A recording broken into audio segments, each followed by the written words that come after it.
I guess we'll get into number 4. Who do you have at number 4?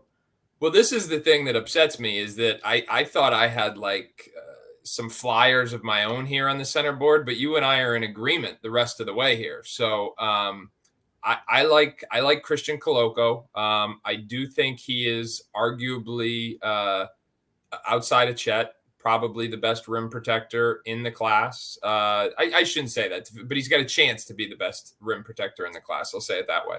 His size is massive. As we're watching the NBA Finals right now, somebody like Golden State picking at the end of the first round, I'm thinking to myself, telling me they couldn't use a guy that size who can put a lid on the rim every now and then, a few possessions. So I do think that even though the big man is not as coveted in today's NBA, someone who doesn't need a whole lot of touches, who can be a lob threat, a rim protector, and is by all accounts just beloved by everyone around him.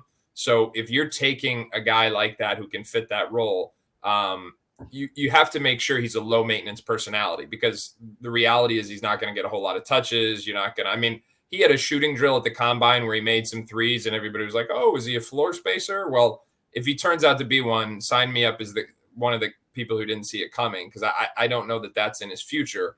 But even if it's not, I think that his personality being what it is, he's going to be a role player, a finisher, a rim protector, and you've got to have somebody who's willing to do that with maximum effort and not complain about, all the other S's, salary, starts, shots, and stuff like that. And I think Christian Koloko is that, and I think he can help a competitive NBA team. Yeah, I'm with you on Koloko. 0 for 5 from three-point range over his 3-year career at Arizona. So, yes, it would certainly be a new wrinkle to his game if he were to step out and start shooting threes.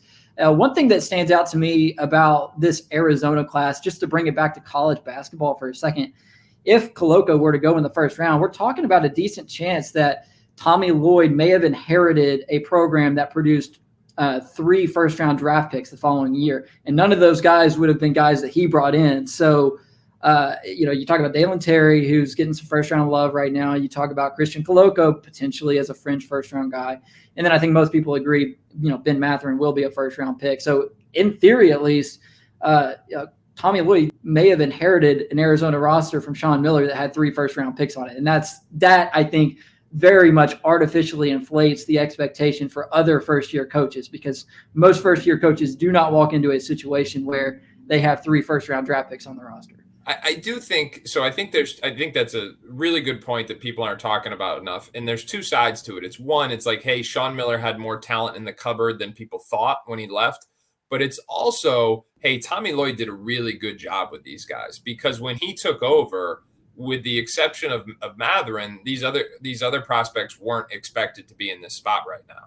So I think you have to credit both Miller and Lloyd for what they've done here. And along those lines, just a quick plug. Benedict Mathurin and Dalen Terry are 2 guys that I think are really climbing up boards. I just did a feature on 24/7 Sports yesterday about Mathurin. I think he could go as high as 6 right now if things pan out the way it's going. And Terry, to me, has a chance to be a top 20 guy. So I know we're doing 5s. I'm getting off on a little bit of a tangent here, but your point about Arizona is a good one.